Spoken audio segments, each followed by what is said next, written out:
반갑습니다. 우리가 오늘 살아야 하는 이유를 사소한 것에서 발견해보는 시간. 오늘 우리가 죽지 말아야 할 사소한 이유. 오죽사. 안녕하세요. 오랜만에 제가 또 혼자서 시작을 하게 되었는데요. 오늘 이렇게 혼자서 시작을 해본 이유는 저희가 좀 새로운 시도를 해보기로 했어요. 지금까지는 또 같은 주제를 두고 3명이서 이렇게 얘기를 하는 방식이었다면 이번에는 저희가 한 가지 주제에 대해서 한 명씩 좀 이야기를 해보면 어떨까라는 얘기가 나와서 그 방식으로 한번 진행을 해보도록 하겠습니다. 어떨지 모르겠어요. 이렇게 진행하는 게 강력하게 주장하신 분에 의하면 좀 라디오처럼 이렇게 자기 전에 듣기 좋은 콘텐츠가 될 수 있지 않을까라는 거에서 시작을 했는데 뭐 이게 자기 전에 듣기 얼마나 좋을지 그거에 대해서는 제가 좀 잘 모르겠긴 하지만 우선은 시도를 해보도록 하겠습니다. 평소보다 조금 더 차분한 환경에서 들어주시면 좋지 않을까 하고요. 사실 나머지 두 분이 어떤 얘기를 하실지는 제가 전혀 모르겠어요. 그래서 이게 어떤 톤 앤 매너가 될지 모르겠지만 저는 저만의 무드로 이야기를 한번 해보도록 하겠습니다. 저희가 선택한 주제는요. 내가 요즘 관심 있는 것에 대해서 얘기를 해보기로 했어요. 뭐 관심 있는 것이라 하면 콘텐츠가 될 수도 있고 취미가 될 수도 있고 뭐 여러 가지가 있을 것 같은데요. 제가 좀 요즘에 관심이 있는 건 어떤 정신적인 건강에 대해서 좀 생각을 많이 해보고 있어요. 거창한 건 아니고요. 어떤 면에서 그런 생각을 좀 많이 하냐면 다른 사람에 비해 내가 좀 스트레스를 많이 받는 편인가? 라는 생각을 저는 요즘 많이 해요. 그러니까 스트레스를 받는 거는 물론 어쩔 수 없다고 생각을 하거든요. 일을 하든 뭘 하든 간에 당연히 우리가 스트레스라는 거는 현대 사회를 살아가면서 갖고 갈 수밖에 없는 건데 저는 이 스트레스에 대한 역치라고 해야 될까요? 스트레스를 이렇게 받았을 때 그에 대한 타격감이 다른 사람보다 너무 큰 것 같다는 생각이 좀 들어요. 혹은 어떤 이렇게 스트레스를 우리가 수용할 수 있는 그런 상자가 있다면 그 상자의 크기가 다른 사람에 비해서 좀 현저히 작은 것 같다라는 생각이 좀 들더라고요. 다른 사람들이 봤을 때는 굉장히 제가 스트레스를 안 받아 보이는 좀 그런 느낌이라고 많이 말을 해주시는데 사실 예전부터 많이 느낀 건 저는 굉장한 유리 멘탈이기 때문에 저 스스로는 잘 알고 있었거든요. 제가 얼마나 유약한가. 유약하고 굉장히 위태로운 멘탈을 가졌는가에 대해서는 사실 잘 알고 있었어요. 예전부터. 근데 이제 겉으로는 그게 잘 드러나지 않았던 게 왜냐면 그런 스트레스를 담을 수 있는 상자의 크기는 굉장히 작은 반면에 그 스트레스가 가득 이제 찼을 때 그거를 빨리 날려버리고 비우는 측면은 제가 좀 빠른 것 같아요. 회복 탄력성이라는 단어도 이제 쓰시지만 스트레스를 굉장히 많이 받고 폭발하고 뭔가 이렇게 힘든 시간을 겪고 나서 다시 해야지 라고 이제 다시금 시작하는 게 굉장히 조금 빠르기 때문에 이제 주위에서 봤을 때는 넌 스트레스 좀 안 받는 것 같던데 덜 받는 것 같던데 라고 말을 해주시는 게 아닐까 싶어요. 근데 사실 제가 이제 많이 걱정이 되는 거는 그 스트레스를 수용할 수 있는 그 상자의 크기 자체가 이제 작다 보니까 그 상자가 가득 차는 주기가 너무 짧은 거예요. 제가 생각했을 때는 굉장히 그 주기가 짧아서 다른 사람들이라면 그냥 한번 힘들다 이렇게 하고 넘어갈 수 있는 그 시점에 이미 저는 제가 이제 감당할 수 있는 스트레치의 맥스를 찍고 있다라는 느낌을 많이 받거든요.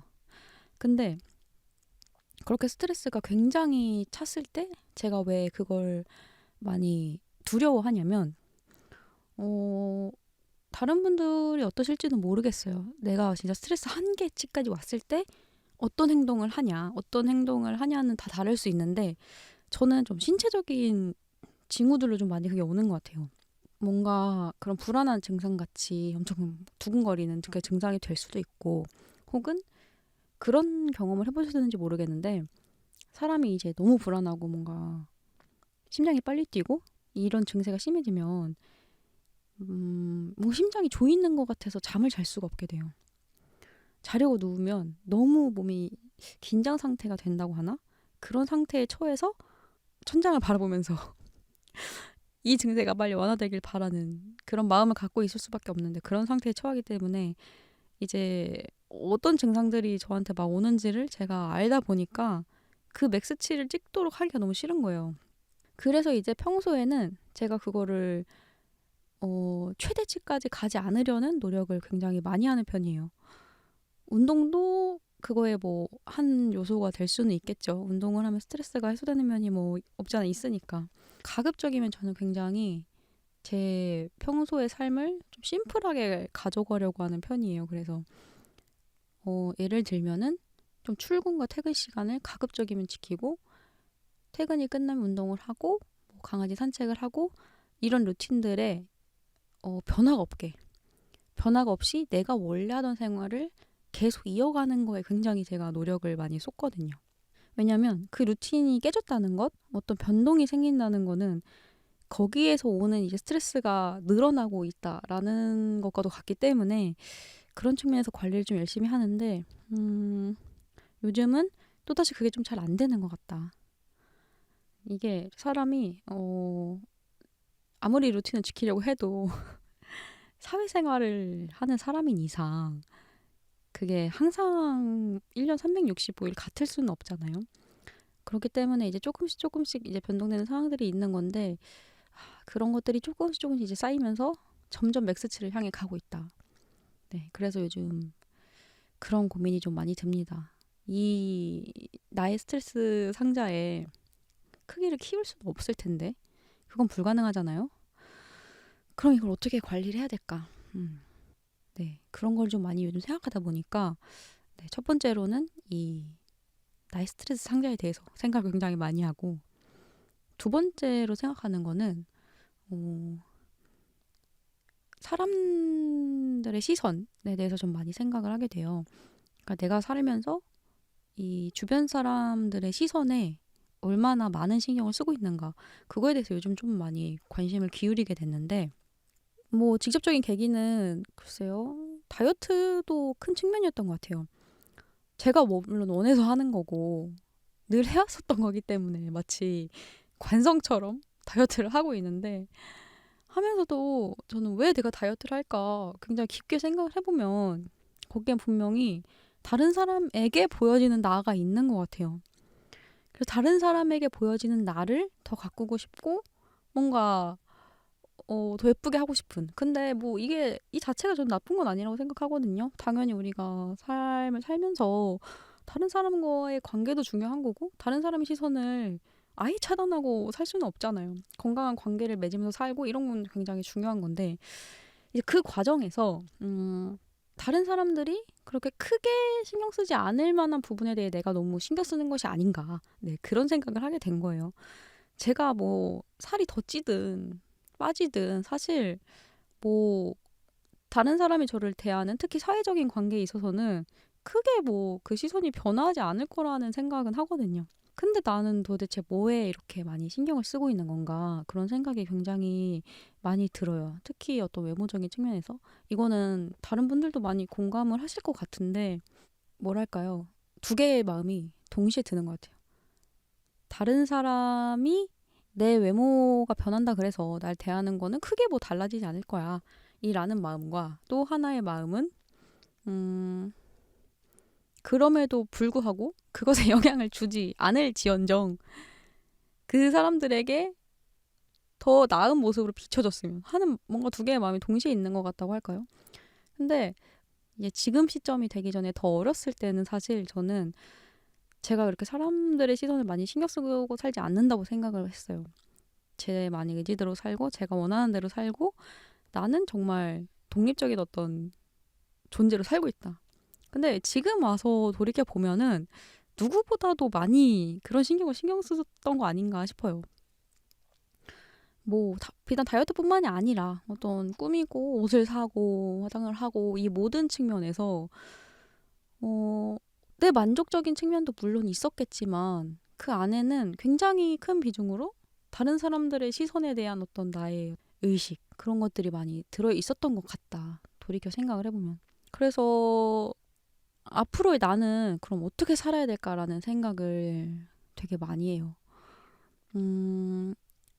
그런 외모적인 측면뿐만 아니더라도 어떤 삶에 대한 태도랄까? 한 살 한 살 더 먹어가면서 뭔가 내가 어떤 선택을 해야 될 때, 뭐 일적인 선택이든, 뭐 어떤 나의 인생의 어떤 관계들에 대한 선택이든 그런 변화가 필요한 시점이 왔을 때 내가 얼마나 다른 사람의 시선으로부터 자유로워질 수 있지? 라는 생각을 요즘 조금 하게 됐어요. 다양한 측면에서 우리가 항상 많은 선택을 하게 되는데요. 어렸을 때는 그게 뭐 진로일 수도 있겠죠? 진로든 뭐 대학에 가는 거든 취업을 하는 거든 그 선택의 순간에 저는 항상 저를 우선순위로 생각하고 제가 원하는 걸 선택을 많이 해왔다라고 생각을 했었는데 요즘 곰곰이 생각을 해보면 꼭 그런 것만은 아닌 것 같아요. 거기에는 나는 몰랐겠지만 많은 비중으로 다른 사람들의 어떤 시선이 분명히 들어가 있었을 거다. 나의 고려 사항에. 근데 결과적으로 제가 원하는 삶의 방향은 다른 사람의 시선으로부터 많이 자유로워지고 싶고 저의 의지나 제가 원하는 걸 가장 중심에 두고 항상 선택을 해 나가고 싶은데 어떻게 하면 자유로워질 수 있고 어떤 걸 좀 내려놔야 될까? 이런 고민들을 많이 하게 되는 것 같아요. 이런 얘기에 대해서 공감을 좀 하실지 모르겠어요, 저는. 뭐 그런 거 굳이 이렇게 신경 쓰고 살아야 되나 싶을 수도 있고 당연히 다른 사람의 시선도 요즘 중요한 거니까 뭐 그거에 대해서 그렇게까지 고민을 해야 될까 싶을 수도 있다고 생각을 하고요. 그냥 다만 제가 요즘 이 주제에 꽂혀서 많은 고민을 하게 되었습니다. 왜냐하면 또 어떤 측면에서는 다른 사람 하듯이 살고 다른 사람의 시선 신경 써가면서 사는 게 맞는 걸 수도 있거든요. 다들 그렇게 하고 뭐 그걸 그렇게 순리대로 따라가면 산다고 해서 뭐 해가 되는 게 있을까요? 네. 이런 의견을 가지신 분들도 있다 보니까 좀 많이 저는 생각을 해보게 되는 것 같아요. 왜냐면 앞으로의 삶은 또 너무 길고 앞으로도 제 삶에 중요한 선택들이 많이 남아 있을 텐데 그 선택 앞에서 뭘 도대체 가장 중심에 두고 선택을 앞으로는 해야 될까라는 생각을 많이 해보게 되네요. 그리고 동시에 어떤 지난날의 제 어떤 선택들, 가치관 이런 것들도 좀 생각을 해보게 되면서 점점 그런 생각을 많이 했고 만약에 이제 난 정말 자유로워질 거야. 뭐 다른 사람에게 해를 끼치지 않는 한에서 내가 하고 싶은 대로 하고 그냥 나를 생각하고 살고 싶다라고 했을 때 가장 먼저 내려놔야 될 게 뭘까요? 라는 질문 드리고 싶네요. 여러분은 어떻게 생각하시나요? 많은 게 있을 것 같아요. 뭐 명예일 수도 있고요. 제가 예시로 들었던 또 외모적인 측면일 수도 있을 것 같고 뭐 돈에 관한 게 될 수도 있을 것 같고 여러 가지 또는 뭐 관계라든지 어떤 가정의 문제 그런 게 될 수도 있을 것 같고 굉장히 많은 부분이 다 걸려 있는 주제라 오늘 짧게나마 한번 얘기를 꺼내봤습니다. 너무 진지한 얘기를 한 건 아닌가 지금 좀 걱정이 되는데 네 그냥 진짜 솔직하게 얘기를 하는 게 저는 제일 중요한 거라 생각을 해서 네 제가 원하는 방향으로 진행을 해봤습니다. 이게 진짜 제가 오기 직전까지도 생각했던 가장 최근에 관심 있는 주제이기 때문에 네 이렇게 해봤고 뒤에는 또 에디와 맥스가 요즘 관심 있는 것에 대한 얘기를 풀어주실 거기 때문에 또 잘 이어서 들어봐 주셨으면 좋겠습니다. 그럼 여기서 제 파트는 마칠게요. 할까? 2023 오죽사 보이스상의 수상자이자 맥플러리의 오너 맥스입니다. 저는 오늘 이제 맥플러리에 대해서 이야기를 해보려고 하는데요. 처음에 맥플러리는 내가 좋아하는 장소, 뭐 카페나 이런 데 가서 그곳에 어울리는 음악들을 선곡해서 올려보자 였었는데, 이걸 사실 처음에는 오죽사 채널이 아니라 제 채널에서 시작을 했었거든요. 근데 혼자 진행하다 보니까 이게 동기부여도 안 되고 좀 소홀히 하게 되더라고요. 그래서 어차피 저희 오죽사 채널에서 콘텐츠를 확장해야 하는 것도 있었고 해서 이제 오죽사 채널에서 제 플레이리스트를 올리면 주기적으로 업로드도 하고, 뭐 잘은 모르겠지만 오죽사에 도움이 되지 않을까라는 생각에서 이제 오죽사 채널 유튜브 채널에서 시작을 하게 된 거고요. 그래서 처음에 제가 올린 걸 보면 이제 슬로보트라는 제주도 애월에 제가 좋아하는 카페가 있어요. 그래서 거기서 이제 제가 찍은 사진들로 이 카페에서 나왔던 음악들, 그리고 나왔으면 좋겠다라고 생각했던 음악들을 선곡을 하면서 이제 이 맥플러리를 시작했었고요.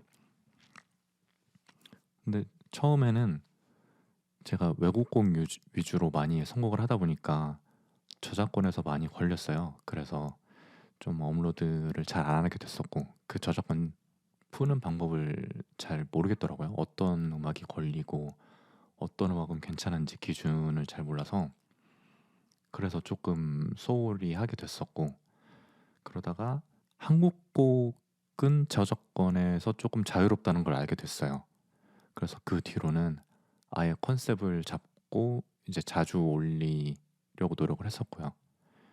그렇게 잡은 컨셉이, 제가 음악 말고 영화도 좋아하니까 제가 좋아하는 영화들의 주로 우리나라 곡들, 어울리는 곡들을 찾아보자 라는 컨셉을 잡았었고요. 그렇게 해서 이제 처음 올렸던 게 프란시스 하라는 영화였어요. 이제 여기에 제가 달았던 제목은 나의 꿈이었던 너를 향한 노래였는데, 프란시스의 꿈이 물론 발레도 있지만 저는 소피에 대한 마음이 컸다고 생각을 했거든요. 그 소피라는 친구가 친구 이상으로 이 프란시스한테는 꿈이지 않았을까라는 이제 저 자신만의 해석을 했었고요. 그래서 이런 제목을 달았었고, 이 다음 플레이리스트는 우리가 사랑이라고 믿는 것이라는 영화인데, 이 영화의 내용이 어떤 노부부가 이혼을 하는 과정을 그린 건데, 이 영화를 보면서 연인 또는 부부가 어떤 방식으로 헤어지게 되는 것인가, 아니 어떤 이유로 헤어지게 되는 것인가에 대해서 생각을 많이 하게 됐던 것 같아요. 먼저 남자가 여자한테 헤어지자고 이야기를 하거든요. 근데 그 과정이 어, 헤어지자고 말하기 전에 이 여자분이 남자분한테 좀 싸움을 많이 걸어요. 근데 이 남자분은 그 싸움에 응하지 않고 내내 무반응으로 이제 일관하시다가, 본인이 이혼을 하자고 말할 때 처음으로 좀 안 좋은 소리도 하고 뭐 이런 말씀들을 하시는데, 여자분은 그때의 반응이 저는 인상적이었거든요. 본인이 원했던 대화는 이런 거였다, 이런 식으로 서로 맞춰가면 되는 거 아니냐라고 말씀하시는데, 그때 좀 그런 걸 느꼈어요.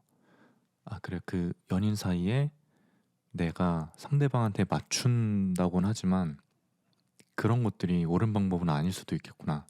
서로 치열하게 부딪히고 서로 깨지고 이렇게 다듬어져 가면서 이런 과정을 겪는 것들이야말로 정말 서로를 위한 노력 아닐까라는 생각을 하게 됐던 영화였어요. 그런 맥락에서 이 Say Something이라는 곡이랑 싸움이라는 곡, 이런 곡들을 제가 넣었었던 것 같고요. 그리고 이별한 후의 감정에 대해서 이 전진희님의 내게 사랑한다는 말 하지 말아요랑 우리는 보고 싶다 말하지 못하고, 이 곡들을 선곡했던 것 같네요. 그리고 이 바로 다음 영화가 이제 에디랑 저랑 둘 다 재밌게 본 영화인데 어파이어라는 영화거든요. 제가 제목을 이거는 어디서 인용을 안 했고 그냥 제가 생각을 했던 건데 문학을 전공한 여자 주인공이랑 출판사 대표랑 이 밥을 먹는 자리에서 서로 엄청 얘기가 잘 통하는 자리가 있거든요. 이제 거기서 느꼈던 건데 우리가 같은 시를 읽는다는 것은 실제로 어떤 같은 세계관을 공유하고 있는 거 아닐까라는 생각을 했었던 거고 시라는 게 사실 너무나 마이너한 취향이고 또 거기서 같은 시를 좋아한다는 것, 같은 시를 읽는다는 건 저는 엄청난 우연이고 그 사람들의 취향이 잘 맞는 거라고 생각을 하거든요. 이 여주인공과 그 출판사 대표의 대화가 어떻게 보면 되게 부러웠던 것 같아요. 저런 걸 공유할 수 있는 사람을 만났구나. 근데 또 한편으로는 그 대화를 다른 누군가는 질투를 하거든요. 그 자리에서.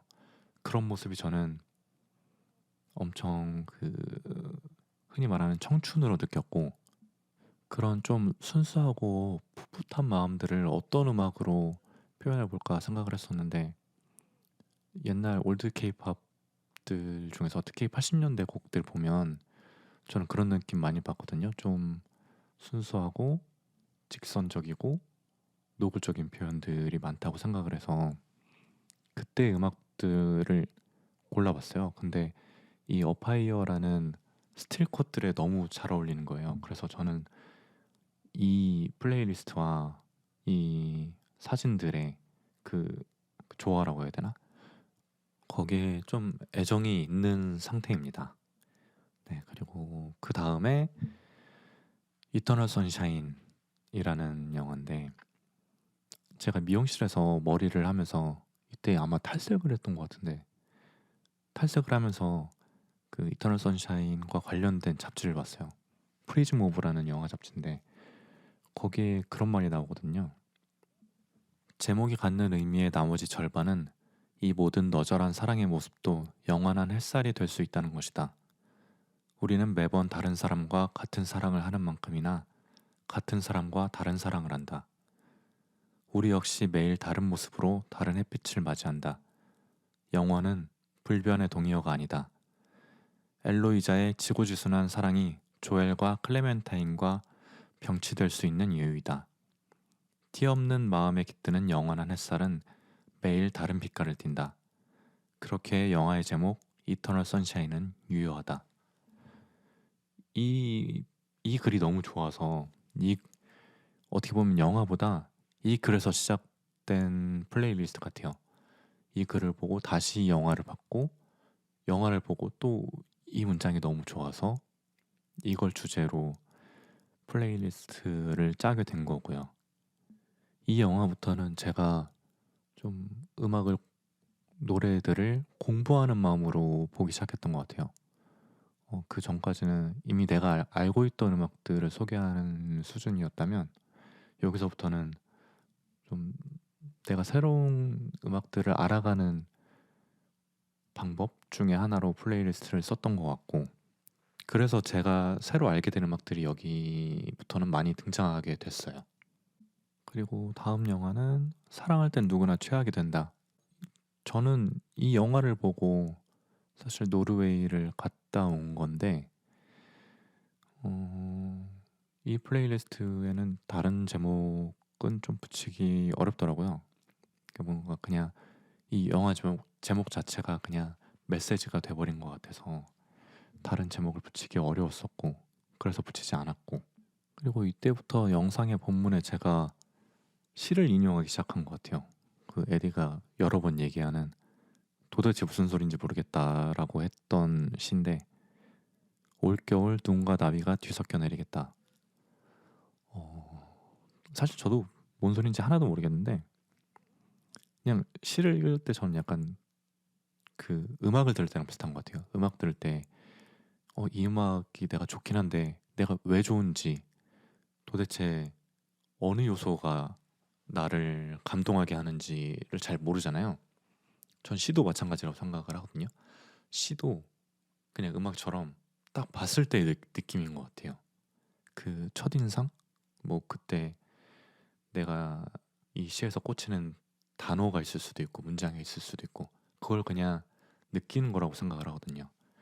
이제 그런 의미에서 이 시가 뭐 사실은 이건 시는 아니고 이제 시인의 말에서 따온 거긴 한데 아무튼 시인이 썼으니까 시라고 표현을 하자면 이 시가 뭔가 이 영화를 보고 내가 이 시기에 이때만 느낄 수 있었던 감정을 이 시에서 마주쳤던 것 같아요. 그래서 무슨 말인지 전혀 모르지만 너무 난해하지만 꽤 자주 이제 생각을 하게 됐던 시였고, 그리고 만추는 영화 속 탕웨이의 입장에서 좀 많이 봤던 것 같아요. 탕웨이가 본인 마음을 잘 표현을 안 했다고 생각을 하거든요.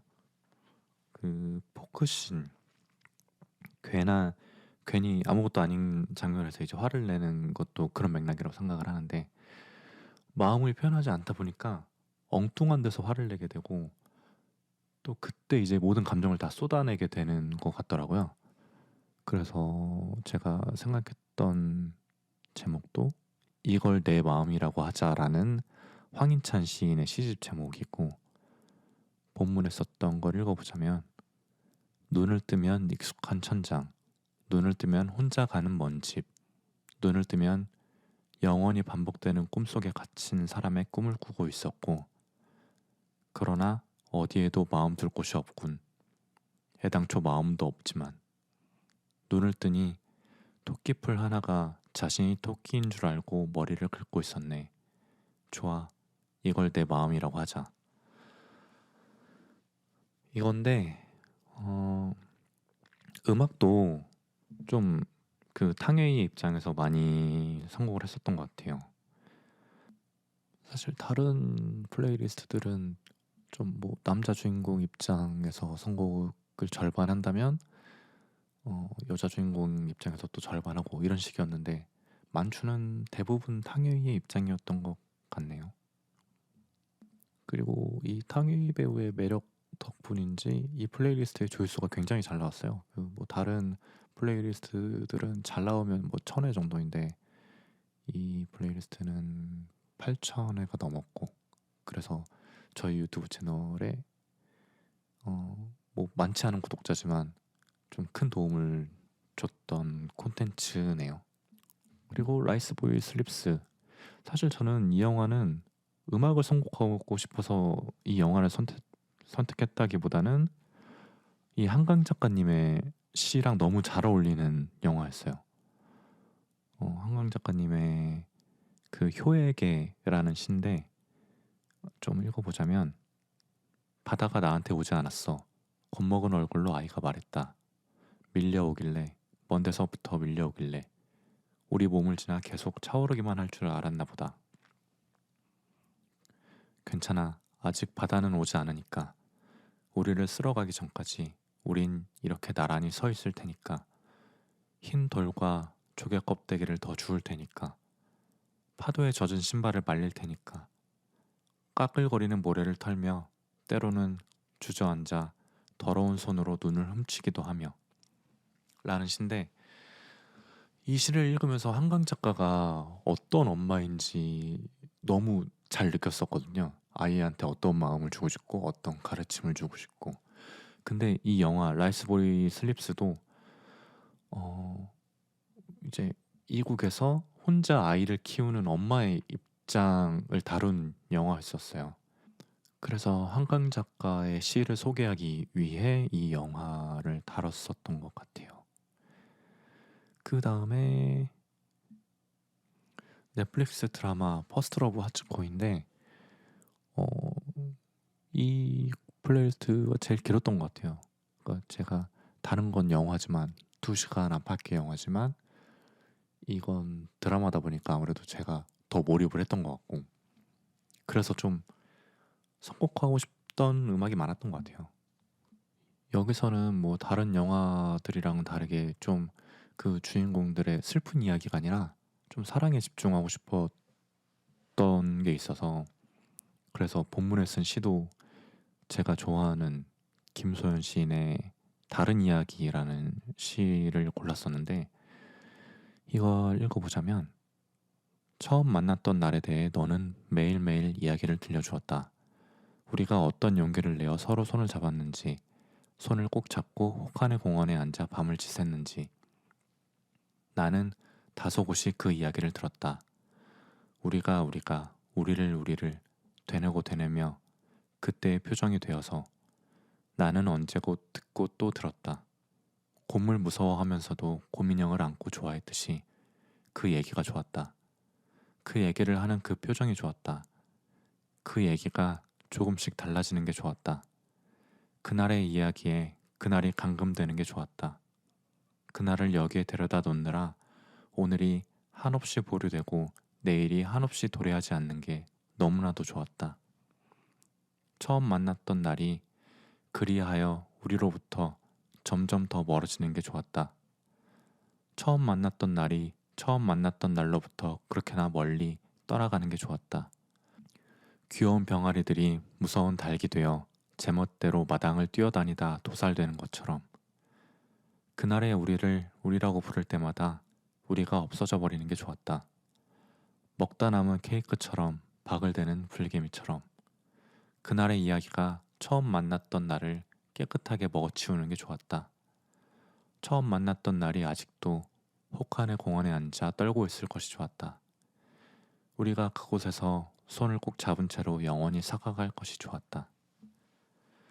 김소연 시인의 아이에게라는 시집에 있는 시인데 저는 이 시를 보면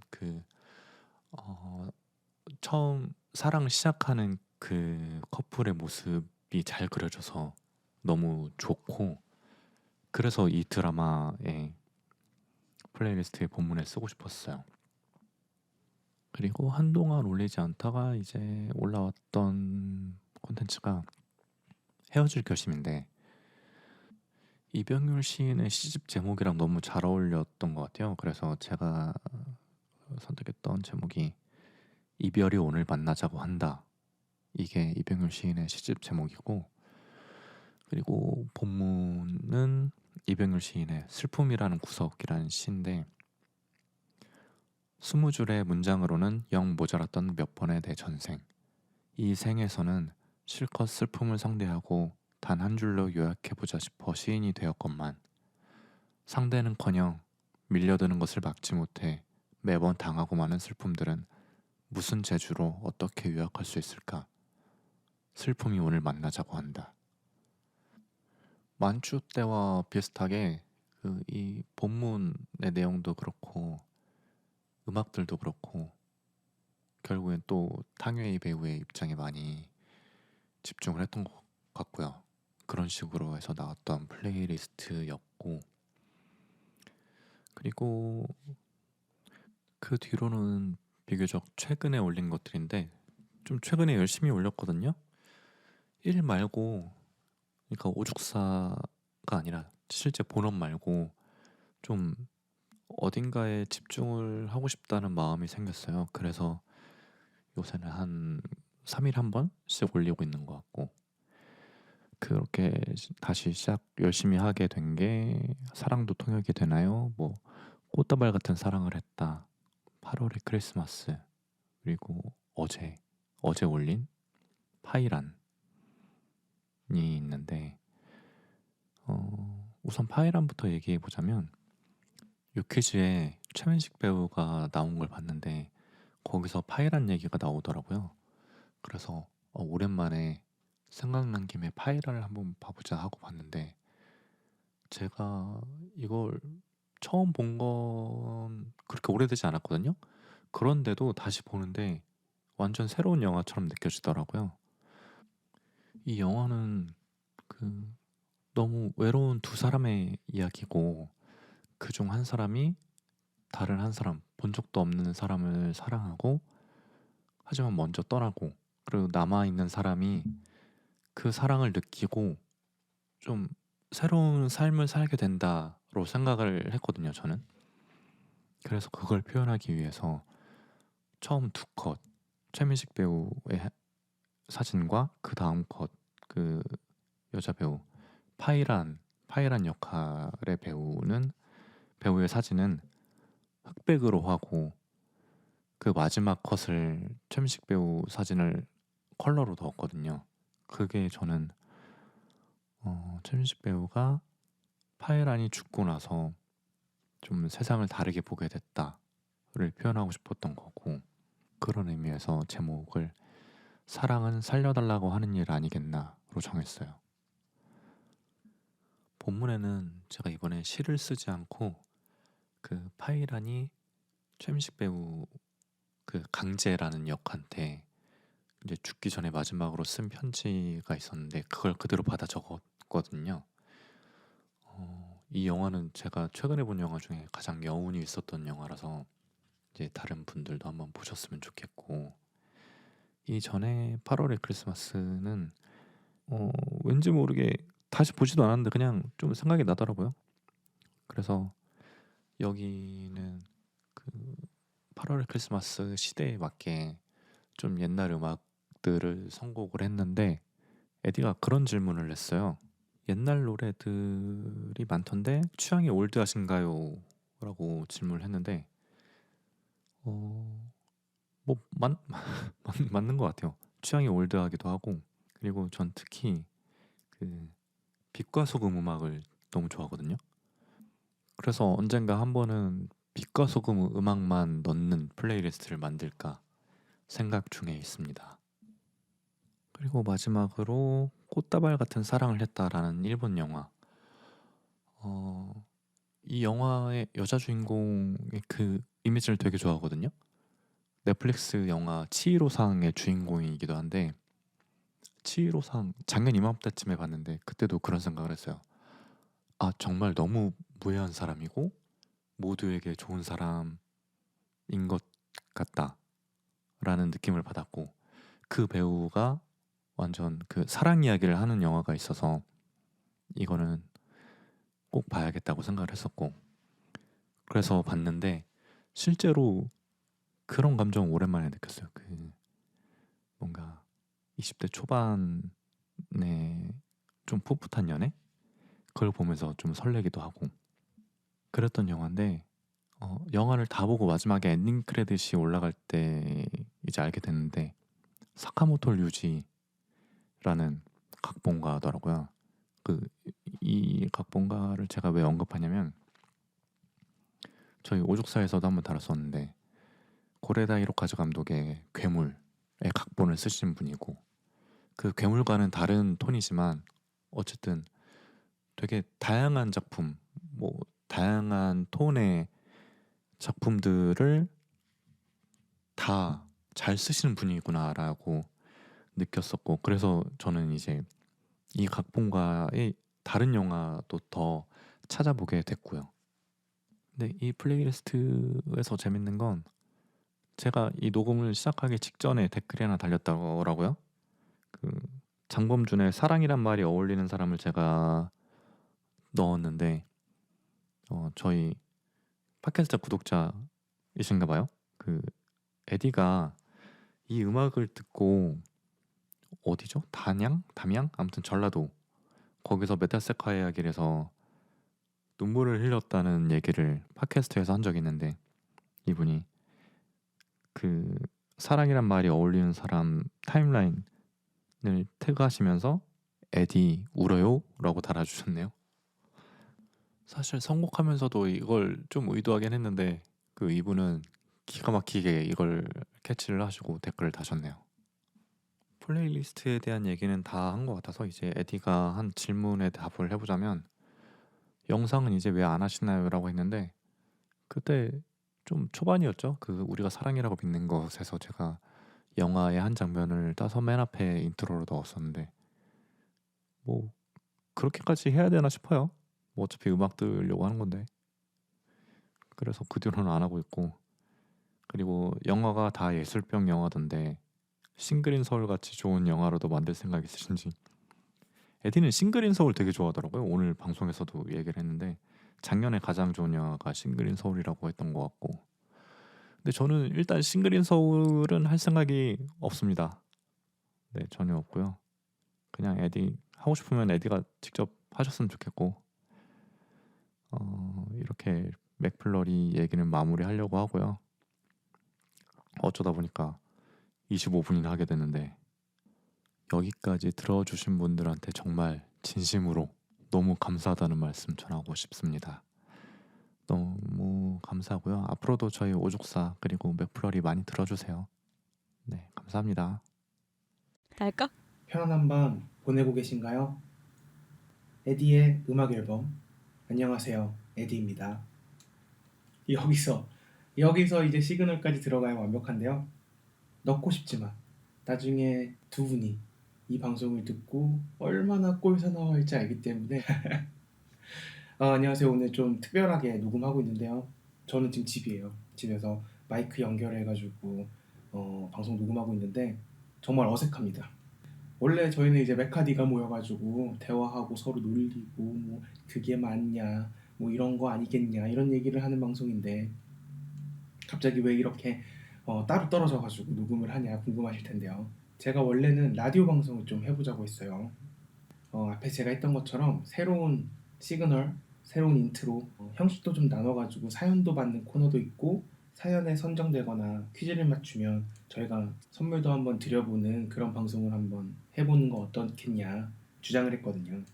그 이유는 제가 자기 전에 종종 라디오를 틀어놓고 자요. 그 라디오가 주는 특유의 차분한 무드가 있잖아요. 그 무드가 때로는 마음을 편안하게 해줘서 잠도 잘 오게 하는 것 같고, 아니면 진짜 너무 재밌어가지고 뭐 늦게까지 들으면서 밤을 지새웠던 일도 있었던 것 같고요. 어쨌든 그 라디오 우리도 한번 해볼 수 있지 않겠냐 주장을 했더니 두 분의 의견이 기억하실지 모르겠는데 아직 우리가 뭐 사연을 받거나 뭐 그럴 단계는 아닌 것 같고, 그리고 무엇보다 두 분은 어떤 그 틀에 박힌 형식의 방송을 좀 싫어하시거든요. 저는 또 레거시 인간이기 때문에 틀에 박힌 방송 너무나도 좋아합니다. 어쨌든 그게 거절을 당했어요. 그래서 제가 기죽지 않고, 저는 또 기죽지 않는 성격이기 때문에 두 번째로 주장한 거는 그러면은 오주기 분들이 자기 전에 들을 수 있는 컨텐츠 우리 만들어 달라. 예를 들면 ASMR 컨텐츠 어떠냐, ASMR 뭐 이렇게 우리가 녹음을 하면 오주기 분들이 우리 거 틀어놓고 잘 잘 수 있지 않겠냐 라는 주장을 했었는데요. 재밌는 건 저희끼리의 그 완곡한 거절 멘트가 있어요. 어떤 누군가 주장을 했을 때 그게 좀 별로다 싶으면 이렇게 얘기하는 거예요. 그거 쇼폼으로 해보는 거 어때요?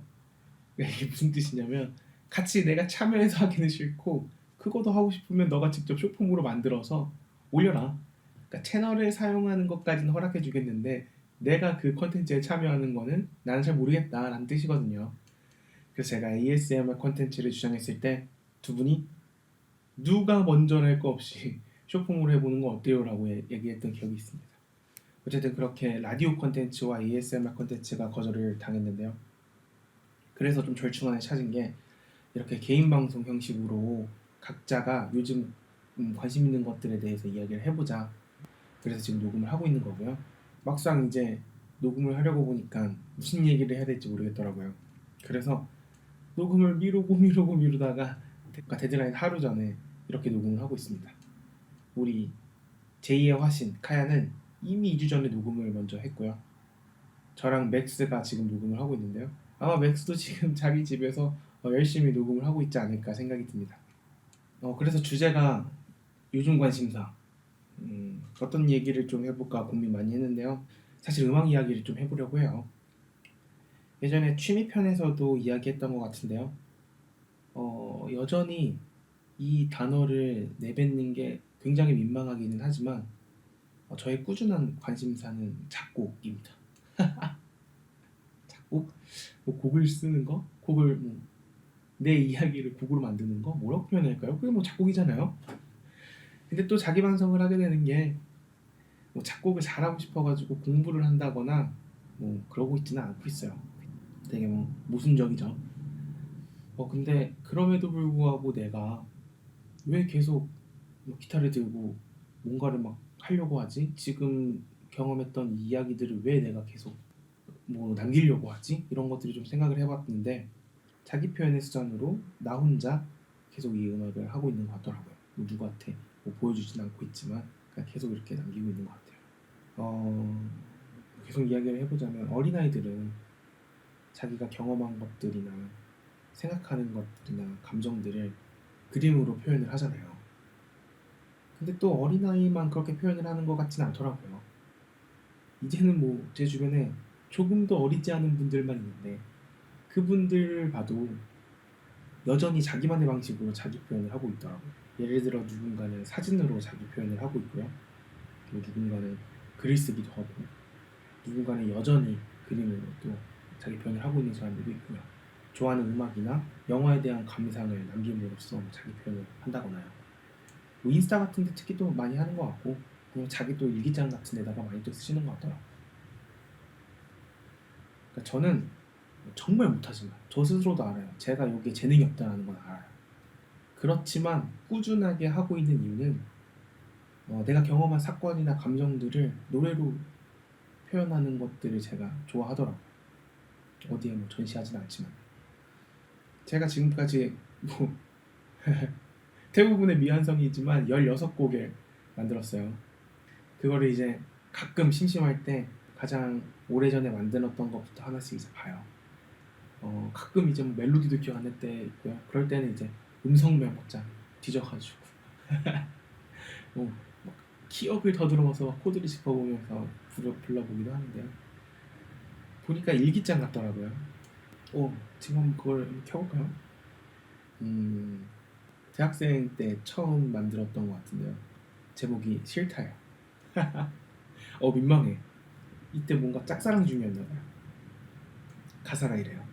너의 문자 때문에 잠 못 드는 게 너무나 싫은데 너의 전화 때문에 잠 못 드는 게 너무나 싫은데 너의 짧은 문자에 별 생각이 나는 다 드는데 쭉쭉쭉쭉 이런 내 모습 너무 싫은데 뭐 이런 것들.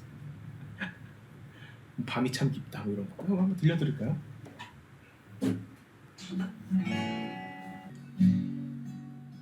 너의 문자 때문에 잠 못 드는 게 너무나 싫은데 너의 전화 때문에 잠 못 드는 게 너무나 싫은데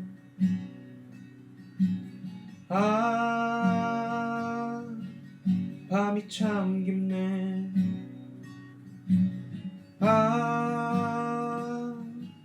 밤이 참 길어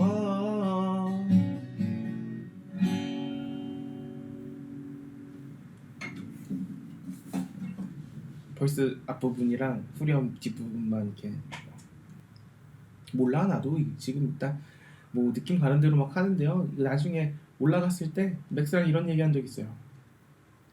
아마 1화의 어게인이 될 수도 있을 것 같다. 몰라 나도 일단 그냥 느낌 가는 대로 하는 거예요. 들으시는 분들이 또 어떻게 들으시는지 또 모르겠는데 일단 자기 표현하는 거죠.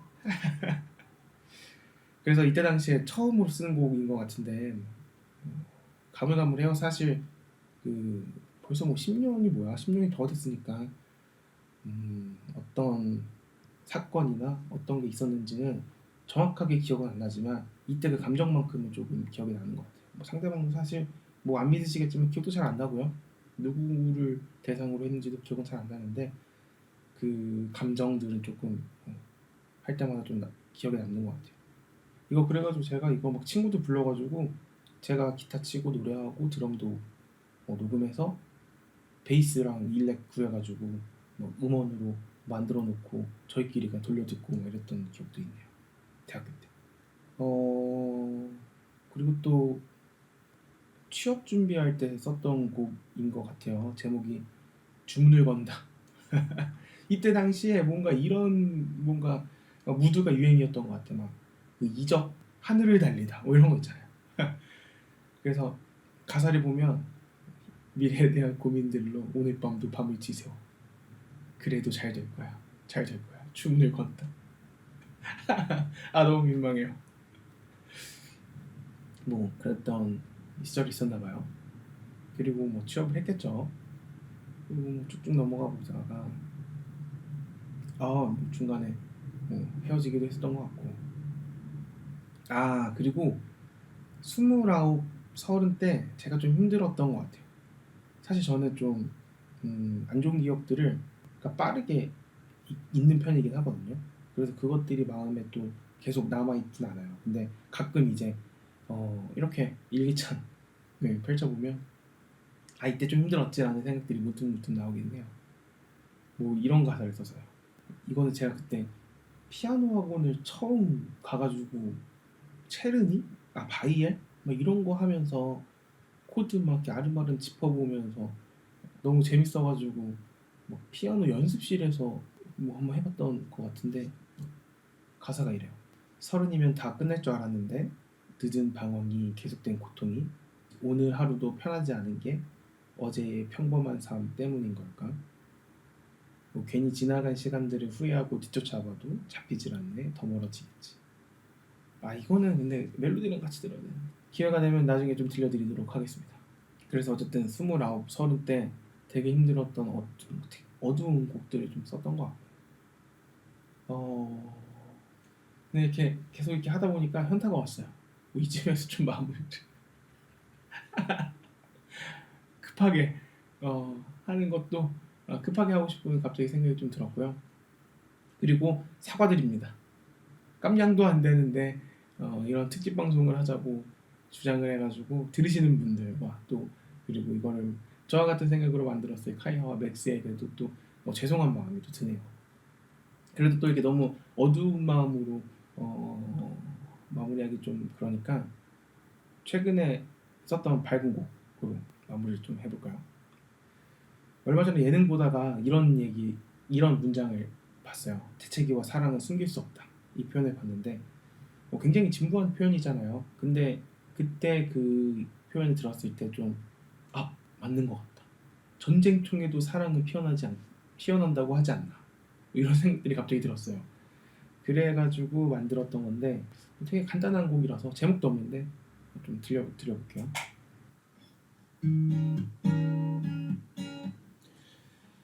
요즘 같은 거리가 좋아요. 서로 친절한 미소를 건네는 조금씩 관심이 커지는 중이죠. 사랑이 시작되렸나봐요. 사랑은 언제든 피어난대요. 감추려 해도 다 티가 난대요. 그녀가 눈으로 미소 지을 때 내 입에 미소도 번져요.